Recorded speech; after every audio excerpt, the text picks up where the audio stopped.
One, two, three. Let's go. I call it housework, cause it's light work. What you gonna do? But I'ma throw shade if I don't get paid for this housework. This is Lord of the Momos on Instagram. Welcome to my first podcast. I am very excited to get things going. I've been thinking about this for quite some time, but I feel like now it's the right time. I got my pup by my side. I got a drink on the other, and I got some really good guests tonight. So I really hope you enjoy my first podcast. Please don't forget to check out the Instagram page. I am on Facebook as well under Senor Momos. Twitter coming soon, but Instagram and Facebook for the time being. Once again, I really hope you enjoy my first podcast. I'm trying to keep an open mind. If you have any suggestions, any guests, if you would like to come on the show, let me know. Send me a DM, tag me. I will go ahead and post the first podcast in as many places as I can, but I hope you enjoy. I call it housework, cause it's light work. What you gonna do? But I'ma throw shade if I don't get paid for this housework. My next guest is Cam. He is one of my longest followers, and he's been really kind to me with his words. He's been really nice as far as giving me content, giving me ideas on how to shape the page up. So let's go ahead and take a listen to my short interview with Cam. Once again, I want to thank you for coming on my first podcast here. I'm really thankful for the opportunity to talk to someone in your caliber, for sure. Someone that's experienced not only in the military, but also in the fitness field, but also on the meme field as well. So, how are you today? I'm good, man. Thanks for having me on your podcast here. I appreciate you having me here and that you're interested. No, definitely. One of my first followers. Even though I hate the term followers, but you definitely were one of the first people to like my meme. So thanks a lot to you as well. Now, let's get to it. Cam here is not only one of my longest followers, but also a connoisseur on memes. But also he's a veteran and also an expert. I would, in my opinion, on fitness. Now, let one of the sections that I want to pick your brain on, Cam. Yeah. In the army, you and I have both experienced different things. But we all have something in common. What would be the funniest thing you've experienced in the military? All right. So I'm sure as you know as well as I do. I don't know about everyone else out there, but a lot of dumb stuff. Am I allowed to cuss on here? Yeah, no, of course. Okay. Free country. Okay, cool. Yeah, a lot of dumb shit happens in the military, especially in combat positions like infantry and mortarmen, artillery, stuff like that. So I got one in my mind right now since you asked me. I don't know if it's the funniest, but it's pretty good. So All right. we're in the military barracks, which are similar to like college dorms for you college people out there. Yep. So the parties and everything are pretty similar. You know, it's mostly a bunch of young adults and kids doing stuff they shouldn't be doing. And my buddy Matt, I won't give you his full name just to leave a little anonymity in there, but he had some civilian girls in his barracks room, and they were not old enough to be drinking, Okay. but they were all over 18. Either way, things got a little out of hand. Everyone was drinking, and the police come. So that, not too funny. But my buddy Matt, you really got to know the guy.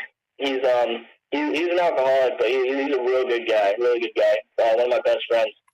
And he's trying to explain to the cop, everything that happened, and he's plaster drunk, and he can't get his story straight at all. So he just looks. This is a female police officer, by the way. She's a female. And she's probably. I'm sitting here watching the whole thing go down. I'm not nearly as intoxicated. In the background. And so he looks this police officer. She's probably in her 35s, 40s. Real hard ass female cop, has something to prove to everyone. Kind of lady. And he looks her dead in the eye and says, "Listen here, officer. I'm just a squirrel in this world trying to get my nut." I don't think he realized how that sounded. Just a squirrel trying to get a nut. Cam, was it an MP? Yeah, I believe so. Wow. But luckily, the only thing he had to do was some extra duty, which is, I guess, the equivalent to community service on the civilian side. And then sometimes you get a mop. Yeah, no, sometimes you get a mop the parking lot when it's raining. That's extra duty. Yeah, he had to do some dumb crap like that too. Yeah, so the extra duty. Okay. Oh wow, what a good starter. I like that. I love it. Now, continuing here with the military subject here, would you recommend someone to join the military? It depends on the person, for one. Personally, if I think they would be personally fit for the military. And then two, honestly, it depends on your position in life.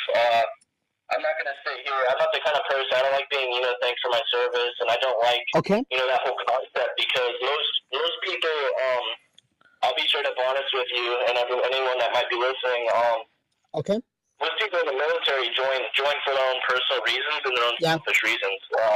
People join because they either need to or they have to, or it just makes sense for them at the time. I'll be completely honest. I agree. I joined right out of high school to get out of my parents' house, to start making a decent paycheck, and to get college and other benefits like that. So, I mean, that's why I joined. That's why a lot of other people join too, especially that are young.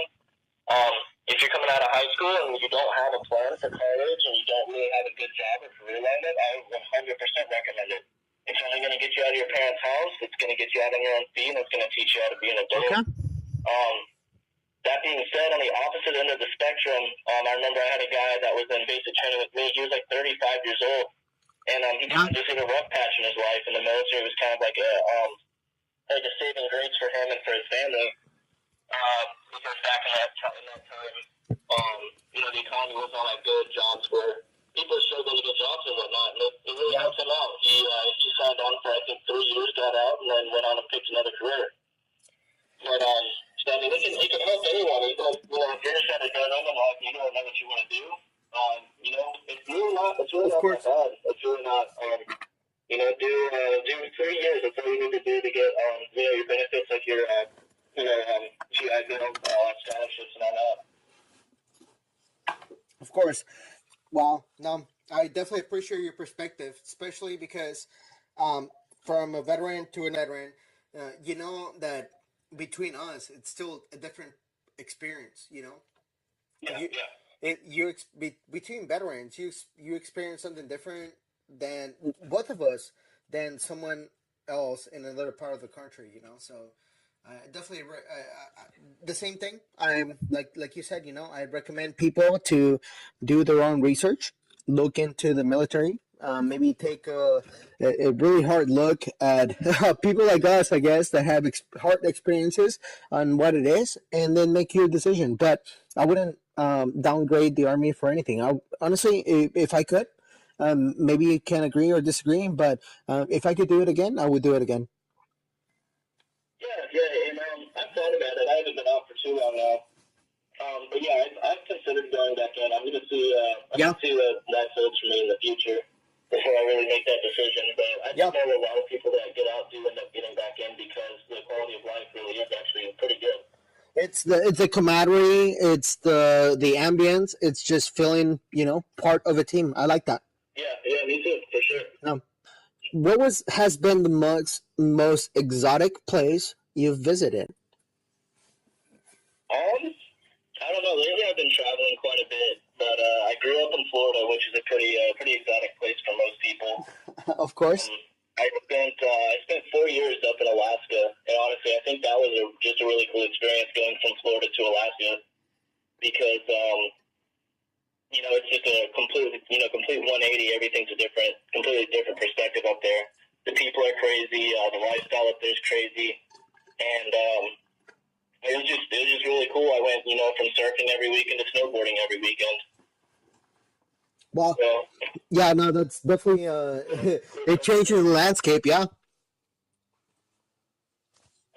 Wow. So that's what I was. One of the things that I was wondering. Alaska. Sometimes people just dismiss Alaska because it's unknown. People just think, "Oh, Alaska, yeah, it's there.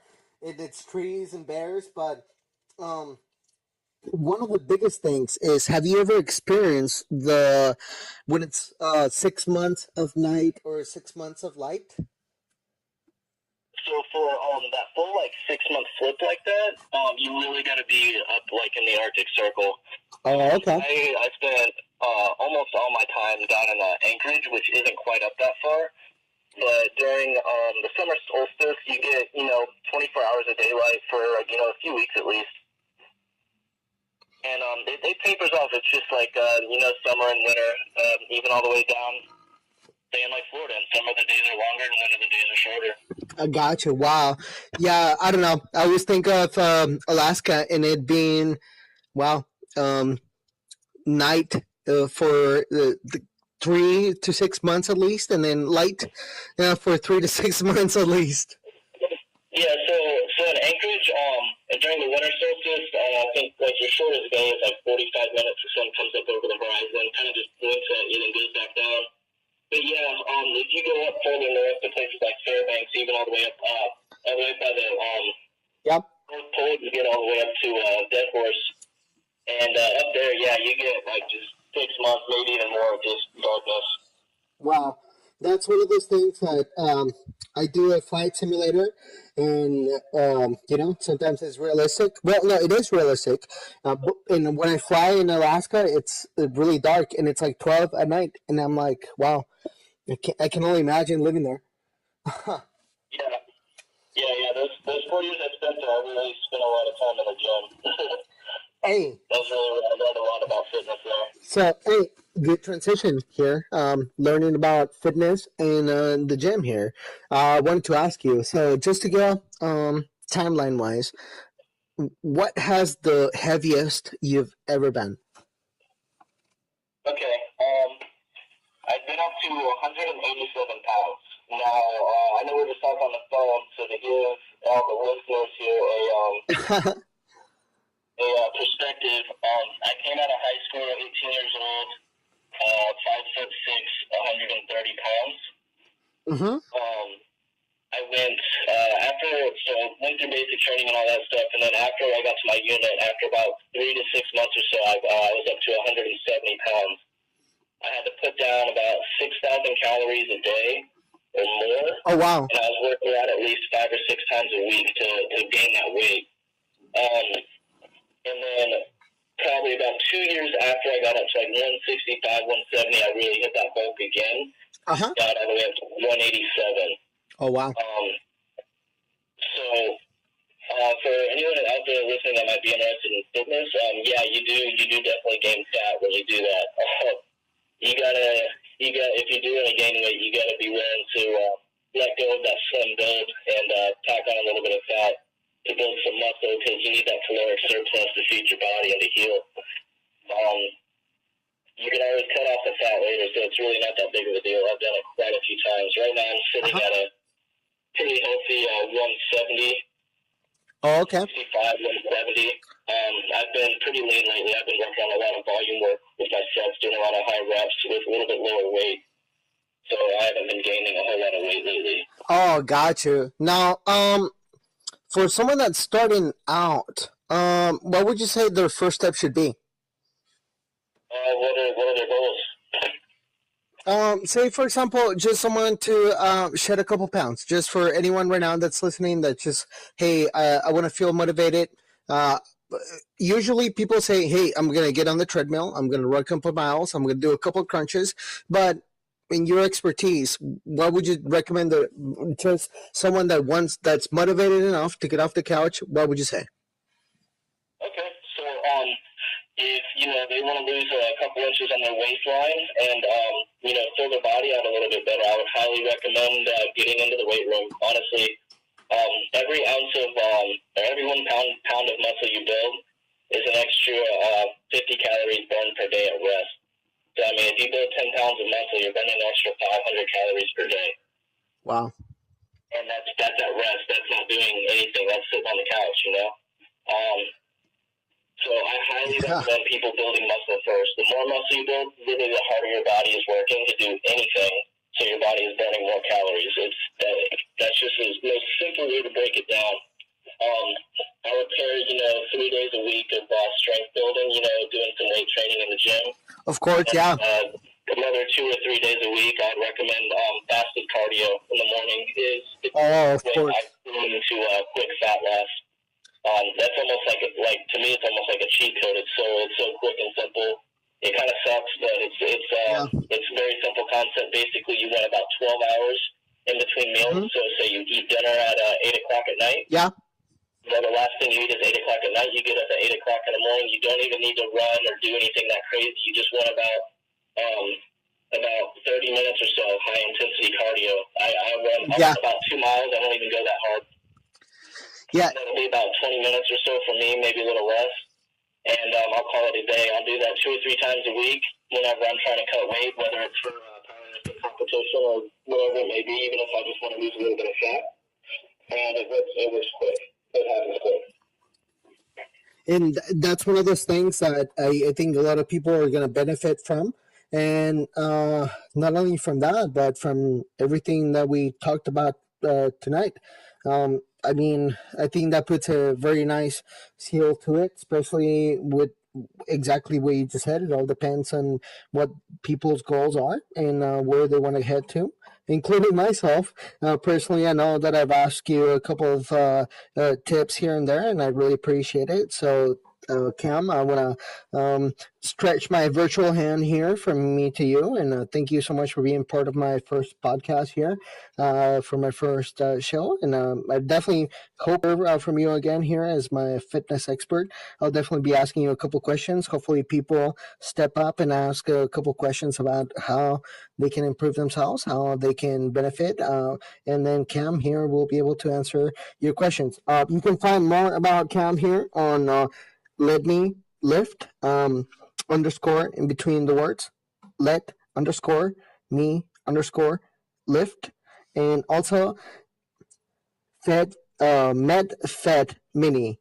It's kind of odd, but meth fed mini. So make sure that you reach him out, give him a follow, give him a like. Anything you gotta say, Cam? Just thanks for having me on your show, man. It's cool. It's a pleasure. It's a pleasure to be on here. It's my first time doing something like this. And I appreciate you putting my name out there as well as yours, and hope to hear from you again soon. Awesome. Okay, so thanks once again, and let's go ahead and move on with the show. Thanks so much. My feet hurt. I call it housework, cause it's light work. What you gonna do? But I'ma throw shade if I don't get paid for this housework. Now we have Jesse here with La Joteria de Los Angeles. He's been very kind enough to give us his time and let us know that, he wants to talk to us. So, Jesse, how are you today? I'm doing really good. Thank you so much for having me. I've had a really good day today. I got 2 jobs that I was applying for, so it's been a really good day. So this is just the cherry because the day is ended and it's just winding down, so it's all good. I know that you're in LA and I'm in Orange County. The weather, it's pretty nice for us today, huh? Yeah, it is. It was kind of cloudy in the morning, and then now it's kind of, it got a little hot, and now it's back to being cloudy. Yeah, I'm up very early, and it was very foggy. And to me, seeing weather in Southern California, like aside from hot or cold, it's pretty nice. Yeah, it is. I like it. So let me get to it. One of the reasons why I want to get you on my podcast was because you're very outspoken about who you are, about the message that you want to deliver. So I wanted to ask you a couple of questions. So I know that you wanted for me to ask you right now as a surprise 5 questions. So let's go ahead and get to it. One of my first questions. Really, I love surprises and spontaneity. Exactly.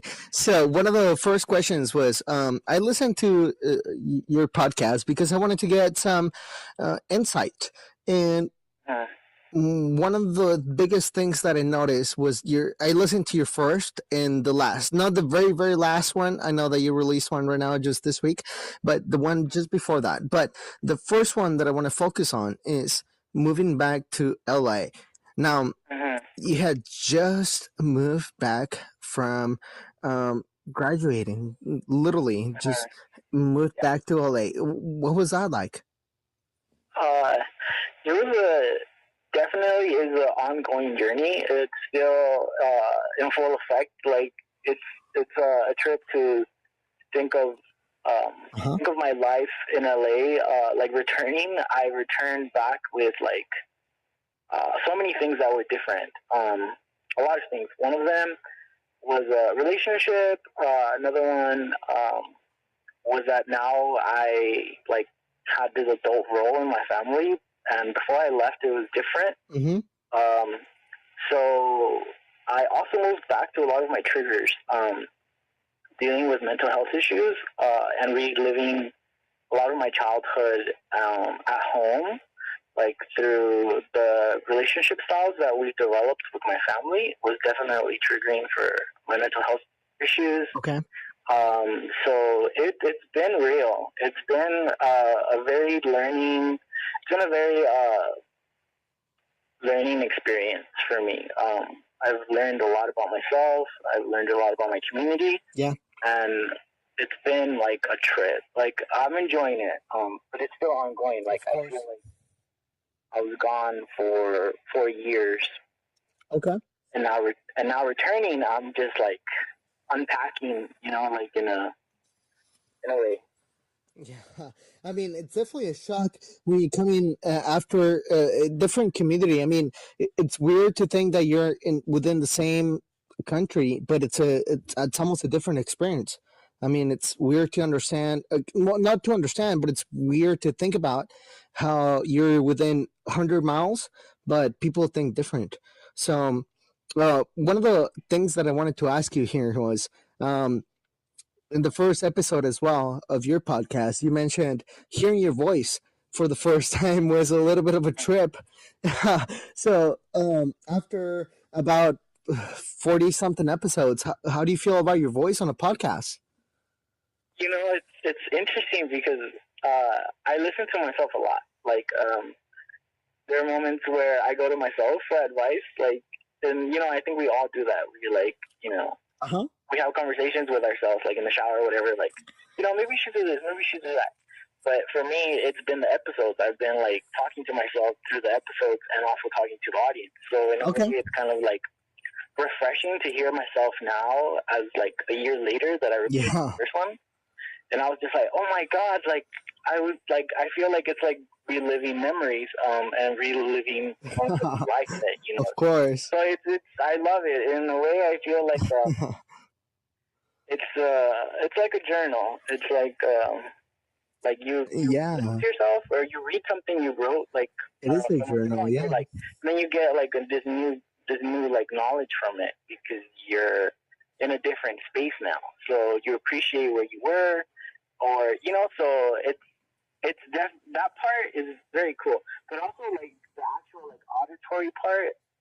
I realized that I love my voice, and I started to realize that everybody has a good voice. And Okay. it's very distinct in my Of course. personalities, and so it's nice. I like listening to myself, and I like listening to other people too. Of course, yeah. It's I work customer service, and it's Mm-hmm. I find it fascinating to hear different accents from Alabama, Florida, you know, all these different accents. Yeah, thank you for your perspective on your voice. That's pretty cool. I mean, sometimes people just immediately say, you know what, I hate it. For myself, I can say I hate my voice on on a recording. So, uh, my first podcast, fuck it, we're doing it live. But Yeah.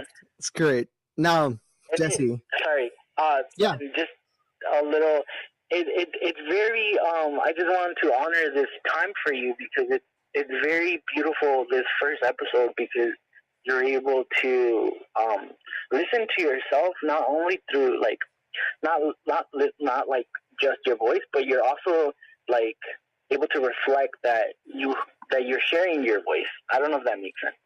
Yeah, no, and that's what I got from your first episode. A couple of your first episodes, you were mentioning how, regardless of you're doing it for yourself, but if one or two people got the message from what you were talking, or someone could relate, that's the goal. Yeah, no, I definitely got that. Yeah, so I think it's really beautiful, and Yeah. I'm honored to be part of your first episode. To be honest. Oh no! Thanks a lot. Again, I've been following you. You have a big following. Again, I've been before. I was trying to make it out. I've been a follower, and I really appreciate your messages, especially on both of your pages. Both your personal and La Joteria. Uh, the message is clear. Both immigration, love wise, everything. I like the message that you deliver. Now, Jesse, I want to get to a little question here, and that's a little bit switching the gears right here. We're gonna slow it down a little bit. Now, okay. in one of the, and I can relate to this. One of the episodes, the early episodes here, you mentioned suicide, and you don't have to tell me anything about specifics or anything like that, but I want to relate. Maybe someone, whoever listens to this, it's about the stigma, the pros and cons. And I know obviously there's no pros, but at the same time, like I want to be a devil's advocate. So the stigma, for you, there's a stigma and there's a con, and maybe I don't think there's a pro, but devil's advocate. What do you play for that? What do I? Was the Like, for example, you mentioned suicide being about suicide. Yeah, you mentioned suicide being a big part of what made your character, but the stigma that comes with it. Sometimes people tell you, "Hey, you know what? I have this type of thoughts," and sometimes you're designated as like, "Oh man, like he's a little bit off," or something like that. But I want to get your perspective on that. And I know obviously you've overcome that because it's been, over 40 episodes since I've heard that. And I just want to hear your perspective. Yeah. I actually appreciate this question a lot because I think it's deeper than suicide. I believe it's about feeling. I think for myself, I'll speak for myself. Okay. Anytime I felt suicidal or anytime that I felt like just hopeless, it wasn't just about feeling hopeless. It's a system. I live by the airport, so there's a lot of airplanes. I love the planes. Yeah, so I feel like it's a system that is has multiple factors. So I believe that why it's so stigmatized is because it unravels truth. It unravels the fact that a lot of us are being oppressed through multiple factors, and I feel like the biggest stigma around it is like a legal one. Yeah. Where it's like this pressure to remain alive. Because like I feel like there's pressure to remain alive for the government and for capitalism to exist. So I feel like capitalism in a lot of ways defines our existence. So whenever we talk about feeling like we maybe don't want to exist anymore, it's so taboo because it's like, what?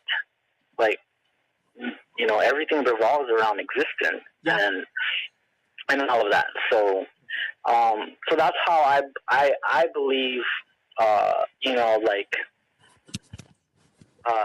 suicide gets stigmatized is that we are made to feel that we don't have control of our life.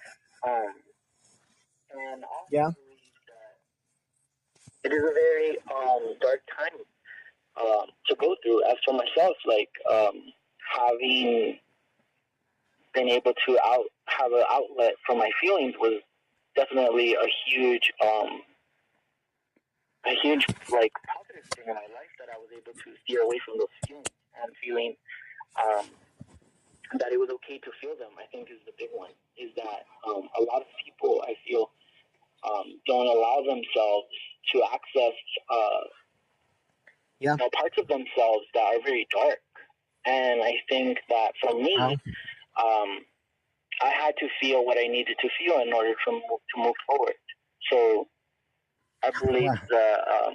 Wow. that suicide should be destigmatized, because I feel like the stigma just breeds the monster of feeling like you can't talk about it, because if you Wow. do talk about it, it's It seen br- in a very negative it way, makes it or more human. it It definitely makes it yeah. more human. Now, Jesse, here in the last 30 seconds here. Well, no, a minute actually. I got two questions for you. Okay, Uh-huh. just to switch gears here. Now, from what we learned about suicide, um, very shortly, if someone's struggling tonight, what would you tell them? I would tell them that your feelings are valid, and that you're entitled to feel the way you feel, and that you're not alone. I think would be the biggest, message for me to say, is that there are Right a on. lot of great people um, in the world and in Yeah. our communities, Right on. and there's so much good, so much, um, Right on. and yeah. Now, my final question here for you, Jesse, and thank you so much for giving us your busy, precious time here. And between your first and your last podcast, Uh-huh. your hair. Your first podcast, you mentioned I love my hair. I love the way it flows, and I'm just gonna grow it. And we're on your last one, one of the not the very last one. That one I haven't listened to. I gotta be honest, have not listened to, but um, your hair's gone. Yeah, it is. And I feel like it's a way that I've let go. I've let go of the material. I've let go of feeling like I feel like the hair, in a way, was part of the material world, where I feel like I needed it to feel like my whole self. And Yeah. now it's an inner thing. I feel like my hair was only a material reflection from something that was already within. So now I feel like inside I feel what I felt when I had long hair. So now I just buzzed my hair yesterday, and it Nice. just feels really good to not have to buy product for it. Just wake up and go. I'm one of those guys that just buys the um, 15 in one shampoo, conditioning, what do you call it? Spice, Old Spice, condiments, all of that together. Nice. But yeah, no, that's one of the. I wanted to end it like that with your hair because it was one Yeah. of the things that just reminded me between the first and one of the last um, podcasts that you had. It was definitely interesting to know to go from hey, you know what, I'm gonna enjoy my hair, but at the same time, at the end, you're very short hair. Yeah. Thank you. I really appreciate your questions. And that it ranged from so many different topics. Um, I hope you liked it. That so much. my for my initial podcast, 5 questions. Um, Uh-huh. that's my topic. If you're if you be more than open to be a frequent guest, you be more than open. Just give me an Yeah, I would idea. love Yeah. that. Of course, of course, of course, of course. I'm trying to grow my Myself, not necessarily as a brand to make money because I don't care, but as a voice, I'm trying to grow myself as a voice. No, I totally get you. I feel the same way. Yeah, I would love to be on your podcast, and also if you would, be on mine in the future once we figure out how to get it. How do I get it? That voice recording stuff. But anyway, those are just things we can talk about. But yeah, thank you so much for having me. Good luck with your podcast. I'm so happy to be on the first episode, and of course, no. Thank you so much, Jesse. Again, everyone that's listening, he has La Joteria de Los Angeles. Oh, am I saying it wrong? Yeah. No, you're saying it correct. Yes. La Joteria de Los Angeles at La Joteria de Los Angeles on Instagram. Please make sure that you follow his profile. Very informative. That's how I followed him. So make sure that we follow him. So again, at La Joteria de Los Angeles, Jesse, thank you so much. I really appreciate your time. Oh, of course. Thanks. I call it housework, cause it's light work. What you gonna do? But I'ma throw shade if I don't get paid for this housework.